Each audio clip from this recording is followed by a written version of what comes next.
जय हिंद, जय महाकाल। प्यारे बच्चों, वैसे तो मैं ये वीडियो नहीं बनाने वाला था, लेकिन बनाना इसलिए ज़रूरी भी है क्योंकि भाई कितने मैसेजेस का रिप्लाई करोगे। अभी मैं बात कहूँ कि आपका एनडीए में सिलेक्शन नहीं हो पाएगा, इसके पीछे रीज़न है क्योंकि आप सीरियस नहीं हो, आप मूर्ख हो। बच्चों को बुरा लगेगा अगर सेम चीज़ डायरेक्ट बोल दिया जाए, अजीब लगता भी है और लगना भी चाहिए तुमको बुरा। मेरे पास मैसेज आया कि सर ये 2 चैप्टर्स आपने पढ़ाए थे, इसमें से इंपॉर्टेंट टॉपिक बता दीजिए। ठीक है, मैं लगभग 100 बार बता चुका हूँ वो टॉपिक, लेकिन फिर भी ऐसा होता है कि बच्चे वो चीज़ पूछते हैं। क्यों? क्योंकि खुद देखे नहीं रहते हैं।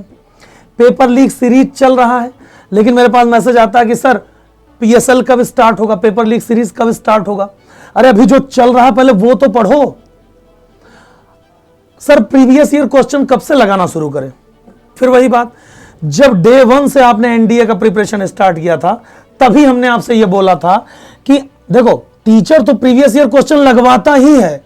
जब कोई टीचर एमजीएस का पढ़ाता है अपने क्लासरूम में, तो वो जब भी कोई टॉपिक पढ़ाता है तो उसके एग्जांपल्स में PYQ जरूर करवाता है, और वहां पे मैं बोलता भी हूं कि मैं ये प्रीवियस ईयर क्वेश्चन करवाने जा रहा हूं। लेकिन फिर भी सेम टाइप का क्वेश्चन, सर बैकलॉग हो गया है, क्या करें? किस टाइप का क्वेश्चन है ये? अरे बैकलॉग हो गया तो खत्म करो ना यार उसको। कब तक ऐसे मूर्खों वाले क्वेश्चन पूछते रहोगे और मूर्ख बने रहोगे भैया? तुम्हें हम कुछ ऐसे खुश करने वाली लाइनें बोल दें कि बेटा शाबाश बहुत अच्छा। अरे नहीं, आप तो बहुत अच्छा पढ़ रहे हैं, भले ही आपने एक ही चैप्टर करके खत्म किया हो, बेटा आप बहुत अच्छा कर रहे हैं। सर मैं लाइव क्लास लेता हूं, उसके चक्कर में मेरा बैकलॉग जो बचा हुआ था वो मैं कर नहीं पाया। तो फिर तुम और बड़े मूर्ख हो बेटा।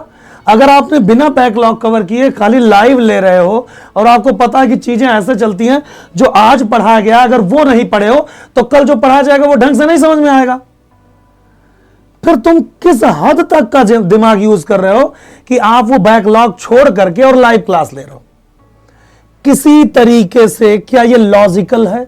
अगर आप किसी भी चीज की प्रिपरेशन कर रहे हैं और तुम्हें 3 महीने से ऊपर 4 महीना लगभग होने को है, 4 महीना गुजर गया है, अभी तुम्हें यह बात समझ में आ रहा है कि सर अब क्या करें, मैंने अभी तक कुछ भी नहीं पढ़ा।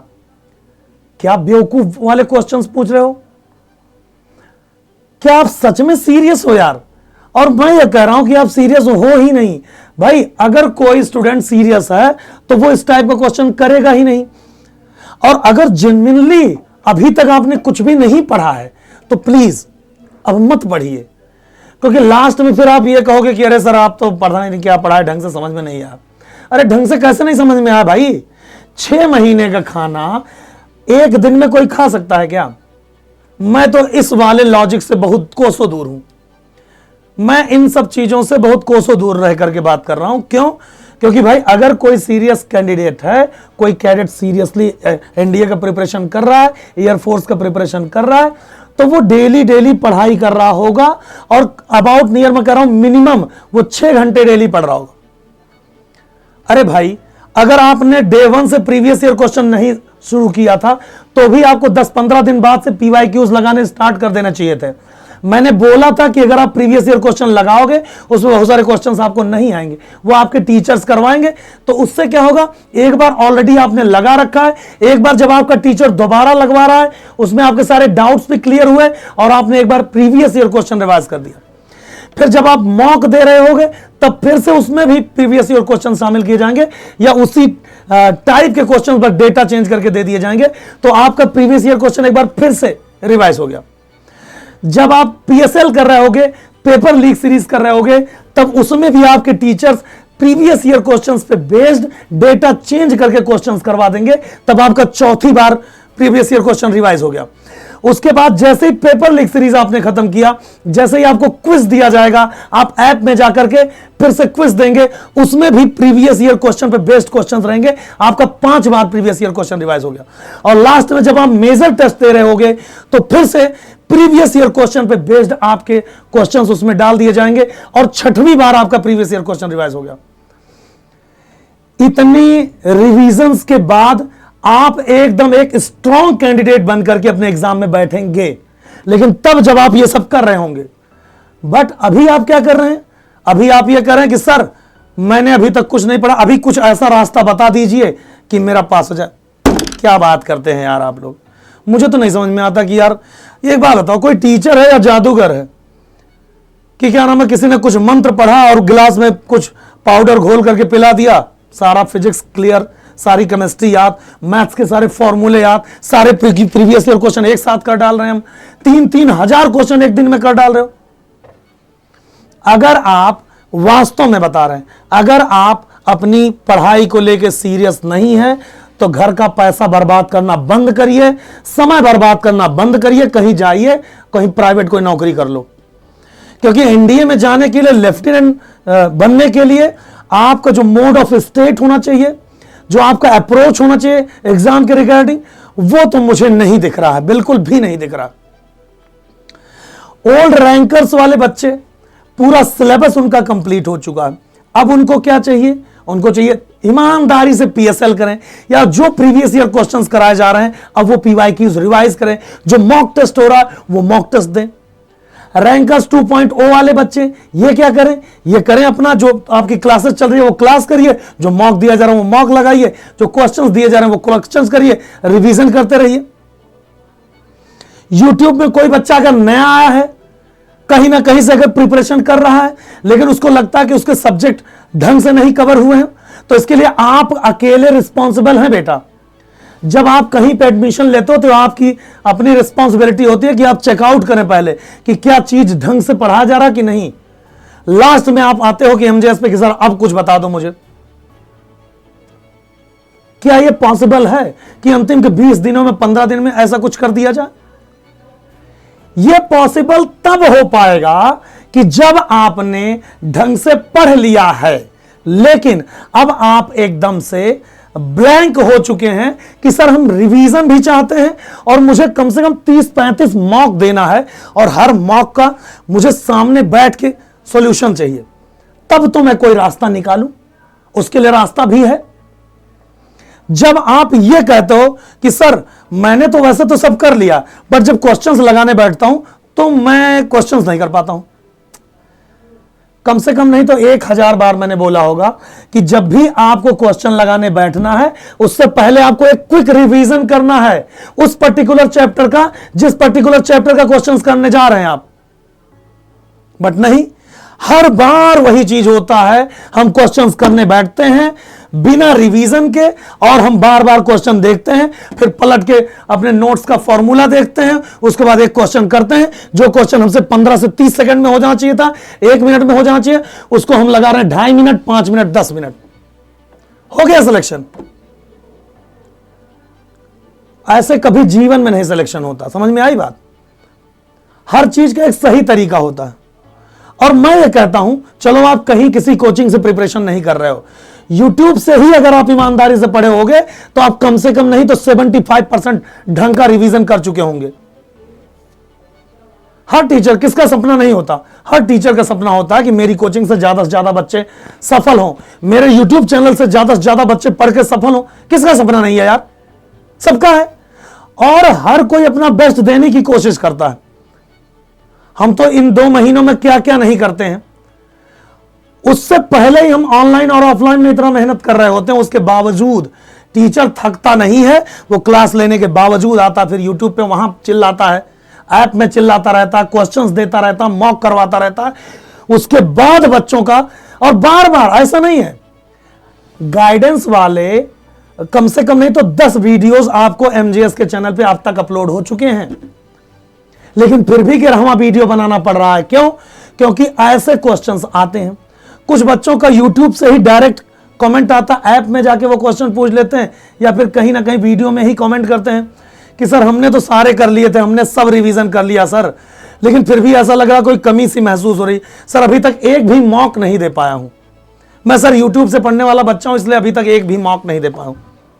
चलिए मैं मान लेता हूं आप मॉक नहीं दिए, उसका व्यवस्था हम कर देंगे, लेकिन क्या आपने उस चैप्टर से रिगार्डिंग जो क्वेश्चंस टीचर ने करवाए, क्या वो सारे क्वेश्चंस आपने कॉपी और पेन लेकर के लिखा? क्या वो क्वेश्चन आपने सॉल्व किया? आप लोग वीडियो देखते हो जैसे कोई वेब सीरीज है कि हाथ पीछे करके बैठ गए हैं और बस वीडियो चल रहा है, उसमें टीचर ने बढ़िया पढ़ाया, फॉर्मूले से क्वेश्चन लगवाया, जी सर बिल्कुल समझ में आ गया, टीचर ने कोई जोक क्रैक किया, बच्चों ने हंस दिया, तुम भी हंस दिए, एंजॉय कर लिए, 1 घंटा वीडियो खत्म, तुम्हें लगता है सब कुछ आ गया। जब क्वेश्चन करने बैठोगे तो फिर नहीं आया क्वेश्चन। क्यों? क्योंकि आप जो काम कर रहे थे उसमें आपका 100% नहीं था, बस आप देख रहे थे।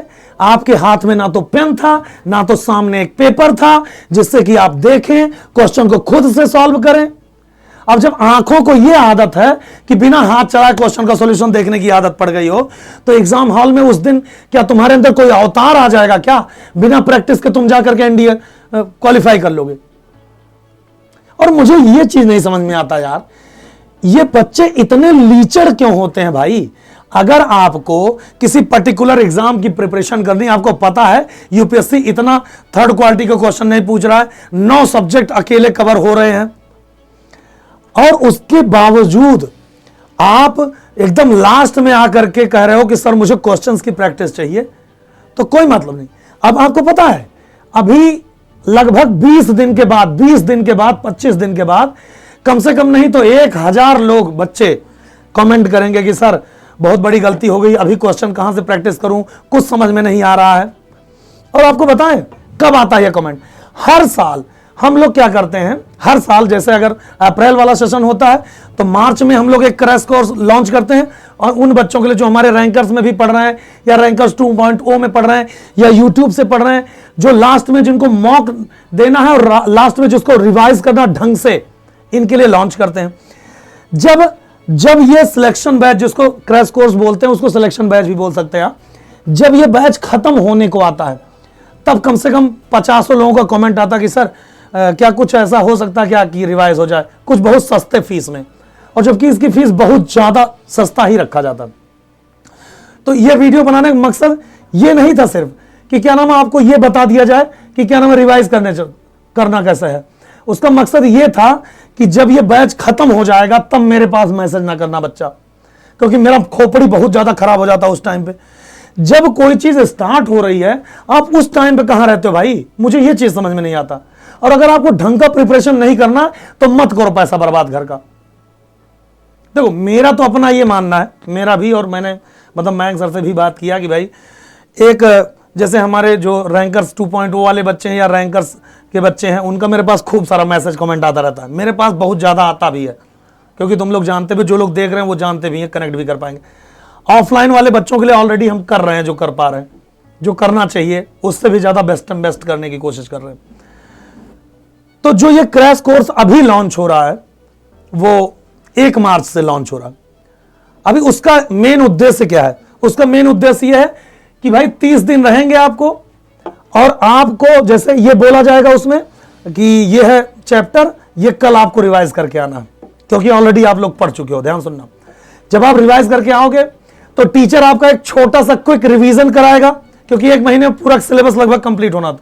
क्विक रिवीजन मतलब मेन टॉपिक के बारे में बता करके तुरंत आपको मॉक में बिठा दिया जाता है। जब आप मॉक देते हो, ध्यान समझना और देखो अप्रोच कितनी सही है यार, पूरे सिलेबस को ऐसे निचोड़ दिया है। आपको एक पर्टिकुलर दे दिया गया सिलेबस कि ये चीज आपको कल पढ़ के आना, गए आप पढ़ के आए, एक छोटा सा क्विक रिवीजन हुआ, उसके बाद फिर क्या हुआ, आपने मॉक दिया। जैसे ही क्लास में मॉक दिया तुरंत ही वहीं बैठ के टीचर ने मॉक का सॉल्यूशन करवाया, सबने ये चेक किया कि मेरे कितने क्वेश्चंस सही थे, कितने गलत थे, कहां गलत कर रहे हैं, और अगर गलत हुआ है तो क्यों हुआ है, और आगे ऐसी गलती ना हो तो उसके लिए क्या करना है।